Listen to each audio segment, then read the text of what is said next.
When you hear that 8.5% inflation is a 40-year high, you know it makes everything more expensive. But what can you do about it? Drue Kampmann from the Drue Financial Partners has some ideas for taking at least a little bit of control personally in this. Hi, Drue.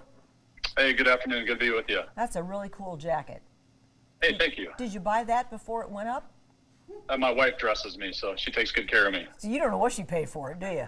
No. Okay. I got it. I understand. What is inflation, Drue? What's an easy way to explain it?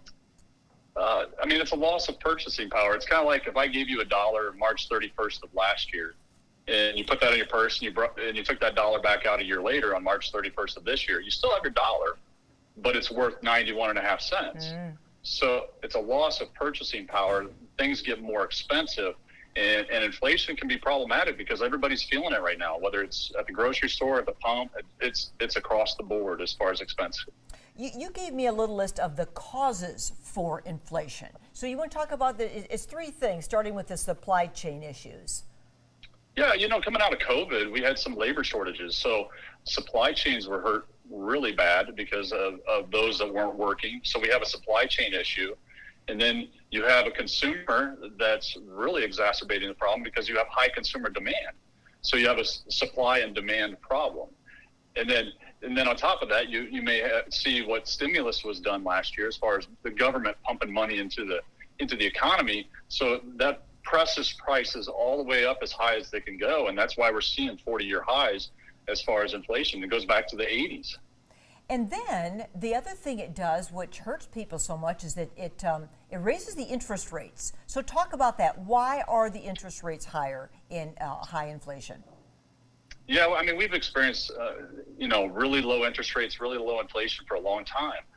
But the Federal Reserve, which controls interest rates, their policy has changed. So they're starting to raise interest rates. And the reason why you raise interest rates is try to lessen the demand.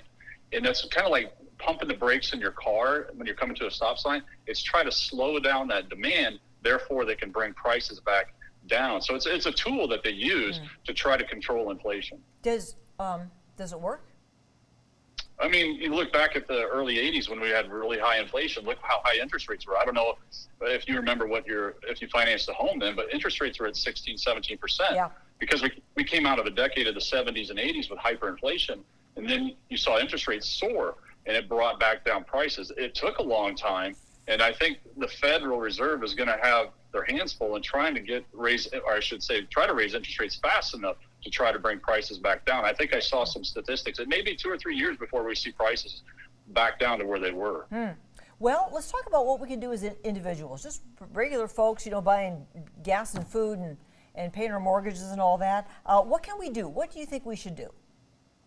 Well, for one thing, higher interest rates increase your cost of borrowing.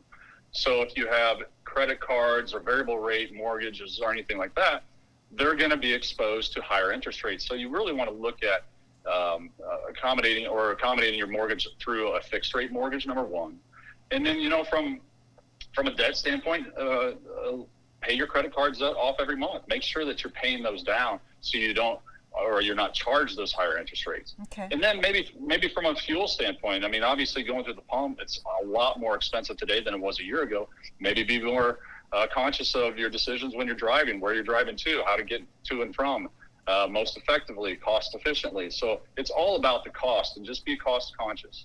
And if you're a person with investments, maybe find the ones that have done well in this environment in the past. I guess the best way to do that is through a professional like yourself, unless you know how to do your own research in that way. I mean, if you look at historical aspects and sectors in the market that have performed well in a rising interest rate market, you want to look at maybe sectors like materials or industrials, healthcare, energy. Look at areas that have performed well in a rising interest rate market or a high inflationary standpoint. And you may get away from some of those high growth stocks that have performed well just because margins are probably going to be skinny down in regards to costs of borrowing going up. Drue Kampmann, Drue Financial Partners. There's the website for Drue and his partners and his other crew over there, and they can help you in many different ways. There's a nice section on there about Medicare too, if you're in the market for that stuff. Drue, good seeing you. Thanks for joining us. Thank you. Great to be with you.